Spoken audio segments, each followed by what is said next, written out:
Pre board परीक्षा 2025 के लिए हम देख रहे हैं 17 जनवरी को आपका हिंदी विषय का प्री बोर्ड एग्जाम का पेपर होने वाला है। एंड आज के इस वीडियो में मैं आपको कुछ ऐसे इंपोर्टेंट क्वेश्चन बताऊंगा जो कि आपके दो नंबर प्रकार के प्रश्न होंगे। भाई ये 2 अंक के प्रश्न जो बच्चा करके चला गया ना, भाई मैं कह रहा हूँ इन 50 क्वेश्चन में से ना आपका पूरा पेपर बनने वाला है। ये 2 नंबर के प्रश्न ना पूरे कंप्लीट हो जाएंगे इस वीडियो में। एंड इस वीडियो को देखने बाद ना आपके जो पाठगत प्रश्न उत्तर हो गए, जैसे काव्य खंड के होते हैं, पाठों के होते हैं, गद्य खंड के पाठों के होते हैं, है ना, जैसे बाजार दर्शन वगैरह के, सबके क्वेश्चन देने वाला हूं यार। तो वीडियो पूरा देख लेना। एंड देखो आपकी जो पद्य खंड की इतिहास की प्रवृत्तियां होती हैं, रहस्यवाद वगैरह जो भी है ना, सारा कुछ की विशेषताएं वगैरह जो भी जैसे क्वेश्चन आते हैं, है ना, टॉप 50 है भाई। केवल इस वीडियो को देखने के बाद ना आपकी प्री बोर्ड एंड बोर्ड भाई दोनों के लिए इंपॉर्टेंट है। प्री बोर्ड क्योंकि भाई सेम सिलेबस है यार, प्री बोर्ड के लिए खासकर ये वीडियो है। एंड इस वीडियो को कंप्लीट करने के बाद ना आप भाई एक ही बात बोलोगे कि पेपर में हाँ क्वेश्चन आए हैं, जरूर से आए। देखो ये रहा पूरा का पूरा पीडीएफ। एंड इसे पूरा 50 क्वेश्चन के साथ मैंने तैयार किया है। एंड इसको हम देखते हैं एक एक क्वेश्चन के साथ। तो चलिए चलते हैं अपनी स्क्रीन पर एंड स्टार्ट करते हैं। प्रश्न नंबर 1 दिया गया है, भक्ति काल की प्रमुख काव्य धाराओं के नाम लिखिए। देखिए बहुत ही ज्यादा इंपॉर्टेंट क्वेश्चन है ये। भक्ति काल को प्रमुख 2 धाराओं में बांटा गया है। इनके अंदर 2 और धाराएं बटी हुई। यहाँ पे देखिएगा, थोड़ा डिटेल में पढ़ेंगे, समझाते हुए चलूंगा ताकि आपको याद होता चले। देखिए भक्ति काल प्रमुख रूप से सगुण एवं निर्गुण काव्य धाराओं में विभाजित है, यानी कि एक है सगुण धारा, एक है निर्गुण धारा। फिर इन दोनों धाराओं के अंतर्गत 2 धाराएं टूटी हुई हैं, देख सकते हैं। सगुण के अंदर राम मार्गी और कृष्ण मार्गी 2 शाखाएं आती हैं, और निर्गुण के अंतर्गत प्रेम मार्गी और ज्ञान मार्गी ये 2 शाखाएं आती हैं। देखिए इसके प्रमुख कवि कौन है? राम मार्गी शाखा के तुलसीदास जी हैं। आप देख सकते हैं कि इन्होंने राम से रिलेटेड जो है कहीं की रचनाएं करी हैं, तो राम मार्गी के कौन हो जाते हैं? तुलसीदास। यानी कृष्ण से रिलेटेड रचनाएं किसने करी हैं? सूरदास ने, मीराबाई ने। तो कृष्ण मार्गी के कौन हो जाते हैं? सूरदास। याद रखिएगा। प्रेम मार्गी शाखा के प्रमुख कवि जायसी हैं एंड रहीम हैं, है ना। तो मलिक मोहम्मद जायसी को याद रखिएगा। पद्मावत इनका बहुत ही महत्वपूर्ण जो है एक महाकाव्य है। ज्ञान मार्गी के प्रमुख कवि कौन हो जाती हैं? तो भाई कबीर हो जाएंगे, रैदास हो जाएंगे, है ना। इनको याद रखना क्योंकि ऑब्जेक्टिव इनसे बनना है। एंड इस तरीके से क्वेश्चन आ भी सकता है। नेक्स्ट है आपका, छायावाद की 2 विशेषताएं लिखिए। भाई ये बहुत इंपॉर्टेंट क्वेश्चन है। छायावाद के कवियों के नाम तो आपने 10th 11th में पढ़ ही लिए होंगे। एंड मैं आज भी आपको बता दूंगा। देखो छायावाद की विशेषता क्या है? इस काव्य में प्रेम और सौंदर्य का जो है चरित्र चित्रण किया गया है। इस काव्य में वेदना और करुणा की धारा प्रभावित हुई है तथा प्रकृति का जो है मानवीकरण किया गया है ना। विशेषकर इसमें प्रकृति के मानवीकरण पर विशेष जोर दिया गया है इस छायावाद में, है ना। तो इस चीज को याद रखना। एंड इसके प्रमुख कवि हो जाते हैं प्रसाद पंत निराला वर्मा, यानी कि प्रसाद जयशंकर प्रसाद, पंत यानी कि सुमित्रानंदन पंत, और निराला सूर्यकांत त्रिपाठी निराला, वर्मा महादेवी वर्मा। याद रखिएगा इनको। नेक्स्ट क्वेश्चन हमारा है, भ्रांतिमान अलंकार की परिभाषा उदाहरण से लिखिए। देखिए भाई बहुत ज्यादा इंपॉर्टेंट क्वेश्चन है। एंड अलंकार आपका आना ही आना है एक ना एक, तो सभी इसमें कंप्लीट करेंगे। परिभाषा रही गई, ब्रह्मवश जब एक वस्तु को दूसरी वस्तु समझ लिया जाता है तो वहां पर भ्रांतिमान अलंकार होता है। भैया इसको याद कर लेना, कंठस्थ कर लो बिल्कुल दिमाग में। देखो जब एक वस्तु को दूसरी वस्तु भ्रमवश समझ लिया जाए तो वहां पर भ्रांतिमान अलंकार होता है। आंसर आपका रहेगा इसका उदाहरण, सॉरी हाँ, समझी तुम्हें घनश्याम हरी नाच उठे वन मोर, है ना। ये रहेगा आपका राइट आंसर इसका। अगला है आपका, विरोधाभास अलंकार की परिभाषा उदाहरण से लिखिए। देखिए very very most important question है। अथवा में बन सकता है ये आपके यहाँ पे भ्रांतिमान के। तो विरोधाभास कहाँ होता है भाई? जहाँ किसी पदार्थ गुण या क्रिया में वास्तविक विरोध न होकर होने पर भी विरोध का वर्णन हो, मतलब उसमें वास्तविक विरोध है ही नहीं लेकिन फिर भी विरोध का वर्णन हो, वहाँ पर विरोधाभास अलंकार होता है। यह अनुरागी चित्त को गति नहीं समझे को, ज्यों ज्यों बूढ़े श्याम रंग त्यों त्यों उज्जवल हो। यही आपका यहाँ पे इसका उदाहरण रहेगा। इसको याद कर लेना विरोधाभास को। नेक्स्ट क्वेश्चन आपका बन जाता है कि शब्द शक्ति की परिभाषा एवं प्रकार लिखिए। तो शब्द शक्ति भाई क्या होती है? शब्द एवं अर्थ मिलकर ही काव्य की रचना करते हैं। इन दोनों में गहरा संबंध होता है। इस संबंध को जिस शक्ति द्वारा प्रदर्शित किया जाता है या दर्शाया जाता है या फिर ज्ञात किया जाता है उसे ही शब्द शक्ति जो है कहा जाता है ना। ऐसे भी कह सकते हैं कि शब्द और अर्थ का बोध कराने वाली शक्ति को शब्द शक्ति कहते हैं, है ना। तो ये लिख देना। देखो शब्द शक्ति और शब्द गुण ये 3 प्रकार के होते हैं, ये दोनों चीजें, है ना। शब्द शक्ति अलग है, शब्द गुण अलग है, ये 3 प्रकार के होते हैं, है ना। देखिए शब्द शक्ति के 3 प्रकार होते हैं, अभिधा, लक्षणा और व्यंजना। चलिए नेक्स्ट क्वेश्चन आपका कहता है, 6वें नंबर का प्रश्न है, माधुर्य गुण की परिभाषा उदाहरण से लिखिए। भैया आंसर आपका रहेगा, जिस काव्य को सुनने से मन पुलकित हो जाए, कानों में मधुरता का आभास होता है, उसे माधुर्य गुण की संज्ञा दी जाती है। इसमें या रामा आदि कोमल वर्णों का यूज़ किया जाता है ना। तो इस तरीके से इसको याद कर सकते हैं। नेक्स्ट आपका आ जाता है नाटक और एकांकी में। भैया ये तो आने ही वाला है, पक्का है कि 2025 बोर्ड में नहीं तो प्री बोर्ड में या फिर 25 बोर्ड में भी आपको देखने को मिल सकता है। एंड इसको ना बिल्कुल से याद कर लो भाई, नाटक एंड एकांकी। एकांकी में एक अंक होता है, नाटक में कई अंक होते हैं, है ना। नाटक में पात्रों की संख्या अधिक होती है क्योंकि नाटक बड़ा होता है, एकांकी अपेक्षा छोटी होती है, तो इसमें पात्रों की संख्या नाटक की अपेक्षा कम होती है, याद रखिएगा भाई। नेक्स्ट क्वेश्चन हमारा आ जाता है कहानी उपन्यास। देखो भाई अथवा वाले क्वेश्चन ही दिए गए हैं, है ना, कायलो की। कहानी और उपन्यास में कोई दो अंतर लिखिए। बिल्कुल से याद कर लो इसे, कहानी और उपन्यास। भाई कहानी लघु होती है यानी कहानी छोटी होती है, उपन्यास दीर्घ आकार का होता है। देखो छोटी बड़ी तो लिख सकते हो, लेकिन अच्छे शब्दों का यूज़ ज़्यादा करोगे ना तो बिल्कुल अच्छे नंबर मिलेंगे भाई, है ना। कहानी में मानव जीवन की किसी एक प्रभावकारी घटना का वर्णन होता है, उपन्यास में मानव जीवन के बृहत स्वरूप को प्रस्तुत किया जाता है भाई, है ना, याद कर लो इसको। नेक्स्ट हमारा आ जाता है राष्ट्र भाषा की कोई दो विशेषता लिखिए और राजभाषा की कोई दो विशेषता लिखिए। इनमें अंतर भी भाई आपसे पूछा जा सकता है, तो इसमें अंतर इसी के आधार पर आप लिख सकते हो। एंड विशेषता हम यहाँ पे देख लेते हैं। तो पहली विशेषता है राष्ट्रभाषा की। राष्ट्रभाषा संपूर्ण राष्ट्र की संपर्क भाषा होती है और इसका प्रभाव संपूर्ण राष्ट्र में व्यापक होता है। इसका साहित्य समृद्ध एवं व्यापक होता है। अगला है हमारा राजभाषा भाई। तो यह सरकारी कामकाज की भाषा होती है और क्षेत्रीय भाषा ही राजभाषा होती है तथा कार्य के निर्णय शिक्षा के माध्यम रेडियो और दूरदर्शन में जो है राजभाषा का भाई उपयोग किया जाता है। कहने कि हमारे यहाँ राजभाषा कह सकते हैं हम हिंदी, है ना। और हमारे यहाँ की भाई राष्ट्रभाषा कौन है, किसको पता है? अगर बताना चाहे तो कमेंट बॉक्स में जरूर से बताइएगा कि राष्ट्रभाषा हमारे भारत की है कौन सी। नेक्स्ट हमारा क्वेश्चन आ जाता है यशोधर बाबू के व्यक्तित्व या चरित्र की कोई दो विशेषता आपको लिखनी है ना। 2 नंबर में प्रश्न पूछा जाता है यशोधर बाबू क्या है, एक परंपरावादी व्यक्ति है। नेक्स्ट है यशोधर बाबू सरल सीधे सादे रिश्ते नातों वाली शांत सुरक्षित जिंदगी जीना चाहते हैं, है ना। तो इस चीज़ को याद रखिएगा, परंपरावादी व्यक्ति हैं और शांत और बिल्कुल सरल जिंदगी जीना पसंद करते हैं। नेक्स्ट है आपका छायावाद एवं रहस्यवाद में भाई अंतर लिखिए। बहुत ही ज़्यादा इंपॉर्टेंट क्वेश्चन है और अगर आपने अभी तक चैनल को सब्सक्राइब नहीं करा तो कर लेना, क्योंकि बोर्ड एग्जाम की तैयारी मैं आपकी एकदम लेवल की करवाने वाला हूँ यहीं पे। तो सब्सक्राइब करके जुड़े रहो एंड टेलीग्राम ज्वाइन कर लेना। टेलीग्राम का क्यों बोल रहा हूँ, क्योंकि देखो कभी कभी ना ऐसे क्वेश्चन मिल जाते हैं कुछ कि भाई इनके 100% चांसेस रहते हैं कि एग्जाम में 101% है कि आना ही है उसे, है ना। तो बिल्कुल से यहाँ टेलीग्राम पर मैं बता देता हूँ आपको, है ना, पेपर से कुछ पहले। तो ज्वाइन कर लेना ताकि आप लोगों की हेल्प मैं कर सकूँ। देखिए छायावाद एवं रहस्यवाद भाई, तो इसमें हम अपनी ही आत्मा के दर्शन करते हैं और हमें ईश्वरीय आभा के दर्शन होते हैं, क्योंकि ये रहस्य है एक तरीके से ईश्वरीय आभा के दर्शन। हमें कल्पना एवं भावना की प्रधानता इसमें दिखाई देती है छायावाद में, है ना। और प्राकृतिक चित्रण भी है, इसमें चिंतन ज्ञान व बुद्धित्व की प्रधानता भाई। रहस्यवाद है, प्रकृति है, ईश्वर है, मतलब ईश्वरीय आभा है, तो इसमें क्या रहस्य है और इसमें चिंतन तो जरूरी है भाई, याद रखना। चलिए नेक्स्ट क्वेश्चन आपका बन जाता है कि प्रयोगवादी और प्रगतिवादी काव्य में दो अंतर भाई। जो भी बच्चा इस वीडियो को अगर छोड़ देगा ना, देखो कई बच्चे तो अभी छोड़ चुके होंगे वीडियो को, क्या करना है यार, लेकिन आपको भाई बाद में पता चलेगा कि कितनी बड़ी गलती मैंने कर दी। देखो क्योंकि इससे क्वेश्चन ना पूरे के पूरे कवर होने वाले हैं, पूरी किताब के कह लो, है ना। तो बिल्कुल वीडियो को बने रहना है एंड वीडियो में पूरे क्वेश्चन देखकर ही जाना, ठीक है ना। देखो प्रयोगवादी और प्रगतिवादी काव्य में अंतर। प्रयोगवादी क्या है भाई, प्रगतिवादी क्या है, दोनों में देखेंगे। इसमें जीवन के प्रति अति यथार्थवादी दृष्टिकोण का प्रावधान होता है। इसमें जीवन के प्रति यथार्थवादी, है ना, इसमें क्या है अति यथार्थवादी दृष्टिकोण, इसमें यथार्थवादी केवल, ठीक है ना, थोड़ा सा ही अंतर है। काव्य में नवीन बिंब योजना एवं नए छंदों का प्रयोग होता है। काव्य में साधारण बोलचाल की भाषा का यूज होता है। नेक्स्ट क्वेश्चन आपका आ जाता है भाई सांगरूपक अलंकार। भाई ये बहुत ही ज्यादा इंपॉर्टेंट है। सांगरूपक अलंकार का उदाहरण कई बार आया है, इसको याद कर लो भाई, है ना। जब किसी पद में उपमान का उपमेय में अंगों सहित आरोप किया जाता है तब वहां पर सांगरूपक अलंकार होता है। भाई बहुत ज्यादा इंपॉर्टेंट क्वेश्चन है। उदाहरण रहेगा उदित उदयगिरी मंच पर रघुबर बाल पतंग विकसे संत सरोज सब हर्षे लोचन भृंग। इसको याद रखिएगा, सांगरूपक अलंकार का उदाहरण हो जाता है। नेक्स्ट हमारा है सवैया छंद भाई।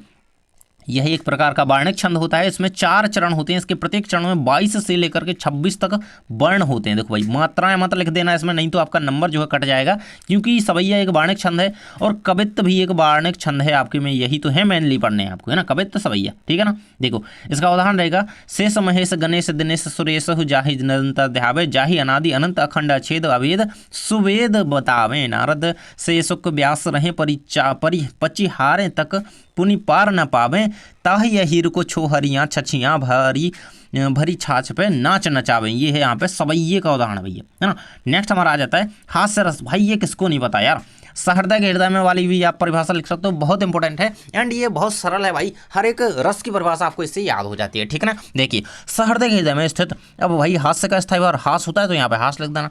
नामक स्थायी भाव का जब विभाजन हुआ, सभी को बताओगे यार, ये तो मैंने डिटेल में आपको पढ़ा के रखी है ना, तो वहाँ पर हास्य रस का संयोग होता है। उदाहरण में लिख सकते हो, कहा बंदरिया ने बंदर से चलो नहाने गंगा, है ना, या फिर ये वाला भी लिख सकते हो, इस दौड़ धूप में क्या रखा, आराम करो आराम करो, आराम जिंदगी की कुंजी इससे न तपक होती है, आराम सुधा की एक बूंद तन का दुबलापन खोती है, आराम शब्द में राम छपा जो भवबंधन को खोता है, आराम शब्द का ज्ञाता तो बिरला ही योगी होता है। ये रहेगा इसका उदाहरण भाई, है ना। वो बारात वाला भी उदाहरण आप कर सकते हो। नेक्स्ट है भाई रुबाई, ये एक प्रकार का छंद है भैया, है ना, इसको याद कर लेना। रुबाइयाँ छंद क्या होता है, तो रुबाई उर्दू और फारसी का एक छंद या लेखन शैली है एक प्रकार की, है ना। इसकी पहली, दूसरी और चौथी पंक्ति में तो को होती है भाई, तथा तीसरी पंक्ति स्वच्छंद होती है ना। आंगन में ठनक रहा है जिद आया है बालक, तो हुई चांद पे ललचाया है, दर्पण उसे दे के कह रही है माँ, देख आईने में चांद उतर आया है ना। ये रहेगा। नेक्स्ट आपका है तकनीकी शब्द, भाई बहुत ही ज़्यादा इंपॉर्टेंट क्वेश्चन है एंड लास्ट ईयर में क्वेश्चन आया हुआ है। देखो तकनीकी शब्द को उदाहरण से समझाना है। देखो ये सारे होते हैं तकनीकी शब्द, मतलब कह लो यार विज्ञान से रिलेटेड जो शब्द है ना, वो क्या है हमारी, देखो ज्ञान विज्ञान के विशेष क्षेत्र में एक विशिष्ट तथा निश्चित अर्थ में प्रयुक्त किए जाते हैं, वो हमारे तकनीकी शब्द होते हैं। बस इतना चीज़ इसको याद रखो, जैसे कोशिका हो गई, रेखा चित्र, आवृत्ति, गुरुत्वाकर्षण, समावेश, है ना, ये सारी क्या होती हैं, ये तकनीकी शब्द होते हैं। नेक्स्ट क्वेश्चन भाई इतना ज़्यादा इंपॉर्टेंट, इतना ज़्यादा पॉपुलर हो रहा है, बोर्ड को क्या पता क्या सूझ रहा है कि यही क्वेश्चन दे रहा है बार बार, है ना। निपात क्या होता है भाई, निपात शब्द क्या होता है, निपात शब्द का उदाहरण क्या है। अरे यार कैसे नहीं आपको ये याद रखेगा, जहां पे देखो जोर डाला जाए, जहां पे क्या करा जाए, जोर डाला जाए, बल दिया जाए किसी वाक्य में, जैसे मैंने कहा मुझे ही कपड़े धोने, तो ही मुझे ही कपड़े धोने, तो यहाँ पे ही पे क्या जोर डाला जा रहा है, बल डाला जा रहा है, तो क्या है ये निपात शब्द इसमें हो जाता है। उदाहरण रहेंगे निपात शब्दों के, ही तक, मात्र, भर, भी, तो आदि, है ना। जैसे तुमने अभी आने की खबर तक नहीं दी, है ना, तो ये तक क्या इसमें बल डाल रहा है एक तरीके से, है ना, जिस चीज को याद रखना। जैसे अगला क्वेश्चन हमारा आ जाता है शब्द युग्म भाई किसे कहते हैं, देख लीजिएगा, दो पर्याय के मेल से या दो विपरीतार्थकों के मेल से या दो सार्थक निरर्थक शब्दों के मेल से भी नए शब्दों का निर्माण होता है। ऐसे शब्द को युग्मक शब्द या शब्द युग्म कहा जाता है, मतलब शब्दों का मिलना जो कि विपरीत हो सकते हैं, निरर्थक हो सकते हैं, या फिर सार्थक निरर्थक हो सकते हैं, मतलब उल्टे सीधे शब्द जोड़ करके शब्द युग्म का निर्माण करते हैं। अर्थ की दृष्टि से वाक्यों के प्रकार, भैया इतना इंपॉर्टेंट क्वेश्चन ना, ऑब्जेक्ट में आता ही आता है। अर्थ की दृष्टि से वाक्यों के खालिस्तान प्रकार होते हैं, अर्थ की दृष्टि से वाक्य के प्रकार होते हैं 1 2 3 4 8, तो क्या होते हैं 8 होते हैं भैया, याद रखना इस चीज को। और कौन कौन से होते हैं ये सारे आपको दिए गए यहाँ पे। विधानार्थक होता है, निषेधात्मक, प्रश्नवाचक, उपदेशात्मक, अर्थवाचक, है ना। इस तरीके से आप इन सभी को पढ़ सकते हैं, है ना। और देखो अर्थ की दृष्टि से पढ़ लिया, अब रचना की से पूछा जाए कि रचना की दृष्टि से, तो वाक्य भाई 3 प्रकार के, सॉरी 3 लिखा है, थोड़ी 3 प्रकार के होते हैं रचना की दृष्टि से, याद कर लेना। नेक्स्ट हमारा संदेह अलंकार की परिभाषा भाई उदाहरण से लिखी। देखो भाई संदेह अलंकार, है ना, भ्रांतिमान, विरोधाभास पढ़ चुके हैं, सांगरूप पढ़ चुके हैं, अब संदेह की बारी आती है भाई। जब किसी पद में समानता के कारण उपमेय में उपमान का संदेह उत्पन्न हो जाता है, तब वहां संदेह अलंकार होता है। अब भाई कई बच्चे भ्रांतिमान और संदेह को मतलब उसमें ना कंफ्यूज हो जाती है एंड परिभाषा गलत करके आ जाती है ना। इसमें क्या होता है, उपमेय और उपमान का संदेह उत्पन्न हो जाता है, तब वहां पर क्या संदेह होता है, एक तरीके से शक होता है ना। लक्ष्मी थी या दुर्गा थी या स्वयं वीरता का अवतार, इसमें भाई आपको खुद ही ये पता ही नहीं चल पा रहा भाई कौन थी भाई, है ना, तो एक तरीके से संदेह है आपको। अगला है हमारा ओज गुण, ये भाई शब्द गुण का एक प्रकार है, ओज गुण, है ना, माधुर गुण है, ओज गुण है, और एक और गुण होता है ना, ओज माधुर, और एक और गुण मुझे याद नहीं आ रहा अभी फिलहाल में। ओज गुण की परिभाषा भाई, है ना, उदाहरण से लिखिए, तो जहाँ काव्य प्रसाद गुण, सॉरी है, एक प्रसाद गुण होता है, प्रसाद, है ना, ठीक है ना, ये रहेगा आपका ओज गुण का, जहाँ काव्य रचना पढ़कर मन में जोश उत्पन्न होता है, एक तरीके से वीर रस ही कह लो यार इसे। बुंदी लहर बोलों की हमने सुनी कहानी थी, खूब लड़ी मर्दानी वह तो झांसी वाली रानी थी, है ना। और प्रसाद गुण का उदाहरण करना चाहे तो प्रसाद गुण का कर सकते हो आप, कौन सा, वो हे प्रभु आनंद दाता ज्ञान हमको दीजिए, शीघ्र सारे गुणों को दूर हमसे कीजिए, है ना। नेक्स्ट है आपका बिंब से आप क्या समझते हैं भाई, परिभाषा दीजिए, बहुत ही ज्यादा इंपॉर्टेंट क्वेश्चन है, आंसर रहेगा आपके सामने। काव्य में बिंब को वह शब्द चित्र माना जाता है जो कल्पना द्वारा इंद्रियों अनुभवों के आधार पर निर्मित होता है। तो डॉक्टर नगेंद्र ने बिंब की परिभाषा दी है भाई कि काव्य बिंब शब्दार्थ के माध्यम से कल्पना द्वारा निर्मित एक ऐसी मानस छवि है जिसके मूल में भाव की प्रेरणा रहती है, भाई इसको याद कर लेना। नेक्स्ट हमारा है लोकोक्ति और मुहावरे मंत्र, भाई मुहावरे और लोकोक्ति मंत्र देखो ना 101% एक ये क्वेश्चन बन रहा है आपकी परीक्षा में, एंड ये बोर्ड में भी और प्री बोर्ड में भी, मैं तो कह सकता हूँ यार आ रहा है। देखो लोकोक्ति क्या होती है, लोकोक्ति वाक्य के रूप में ही हो सकती है, प्रयोग हो सकती है, मुहावरे स्वतंत्र रूप से प्रयुक्त नहीं हो सकते, है ना। लोकोक्ति क्या है, लोकोक्ति एक कहावत होती है, मतलब एक पंक्ति होती है, एक तरीके से एक वाक्य होता है। मुहावरे क्या है, वाक्यांश होते हैं, है ना।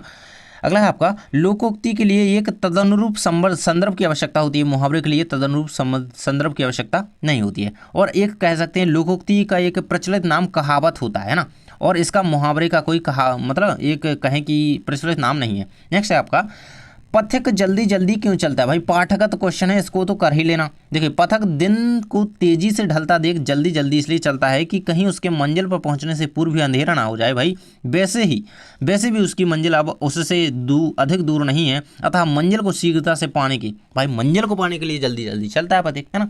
चलिए नेक्स्ट हमारा कवि ने प्रातःकालीन वातावरण की समानता नीले शंख से भाई क्यों करी है। भाई देख सकते हो यहाँ पे भोर के समय वातावरण ना तो गहरा होता है, ना काला होता है और ना उजला, उसके रंग नीले शंख जैसा बुझा बुझा होता है। इस कारण कवि ने प्रातःकालीन, देखो भाई रंग के हिसाब से कर दिया, भाई जैसा होता है आप लोगों ने सभी ने देखा है यार, उसके अकॉर्डिंग लिख देना, ठीक है ना। अब यहाँ पे एक ऑब्जेक्ट बन जाता है कि प्रातःकालीन वातावरण की तुलना किससे की गई, तो नीले शंख से करी गई। इस चीज़ को याद रखना, ऑब्जेक्ट बनेगा। नेक्स्ट हमारा माधुर्य गुण। भाई तो माधुर्य गुण की परिभाषा दी गई, जिस काव्य को सुनने भाई ये पुलकित हो जाए, कानों में मधुरता का आभास होता है, उसे माधुर्य गुण कहते हैं, ठीक है ना। देखिए यही आता है इस मन में छोड़ धन धाम जाकर मैं भी रहूं उसी वन में, ये रहेगा मधुरता का, है ना, माधुर्य गुण का उदाहरण, ठीक है ना। अगला है आपका बाजार का जादू चढ़ने और उतरने पर मनुष्य पर क्या क्या असर होता है। भाई आंसर रहेगा आपका बाजार का जादू चढ़ने पर मनुष्य बाजार को आकर्षक वस्तुएं देखकर जिन वस्तुओं की जरूरत नहीं है उन्हें भी खरीद लेता है। मतलब एक तरीके से यार हम भी कई बार कुछ लेने जाते हैं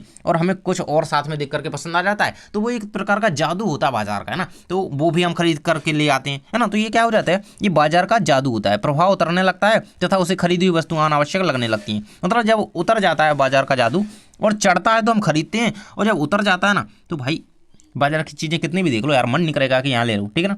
नेक्स्ट हमारा ढोलक की आवाज़ का पूरे गांव पर क्या असर होता है। भाई लुट्टन पहलवान के चैप्टर से पाठ है, क्वेश्चन है महामारी की त्रासदी से जूझते हुए गांव वालों ने ढोलक की आवाज़ सुनकर उनकी नसों में रक्त का संचार होने लगता है, उनमें संजीवनी शक्ति भर जाती है। मतलब एक तरीके से भाई यार कोई भी देखो, कोई भी आप इंस्ट्रूमेंट देख लो, अगर वो बज रहा है ना, ढोलक हो गई चाहे कुछ भी कह लो, सितार वगैरह है ना, तो अगर वो बज रहा है उससे ना एक तरीके से एनर्जी आपको महसूस होती है ना। देखिए गांव के अर्धमृत औषधि उपचार है ना पथ्य विहीन प्राणियों के जीवन में उमंग व उत्साह भर जाता है, और एक तरीके से उत्साह का जो माहौल बन जाता है ना, वो उससे क्या होता है उस समय वे मृत्यु से भी नहीं डरते, है ना। इस प्रकार ढोलक की आवाज़ गाँव वालों की मृत्यु को लड़ने से प्रेरणा देती है, ठीक है ना। नेक्स्ट हमारा क्वेश्चन आ जाता है निर्देशानुसार वाक्य परिवर्तन कीजिए। भाई ये जरूरी नहीं कि यही क्वेश्चन आपके एग्जाम में है, आपको देखने को मिलेंगे, ठीक है ना।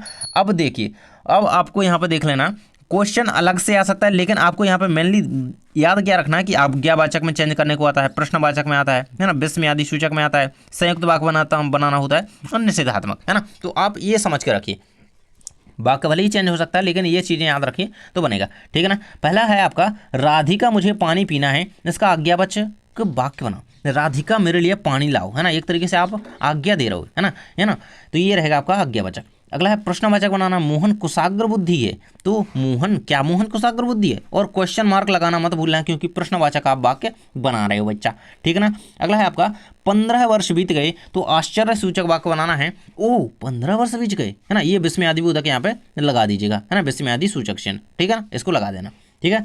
अगला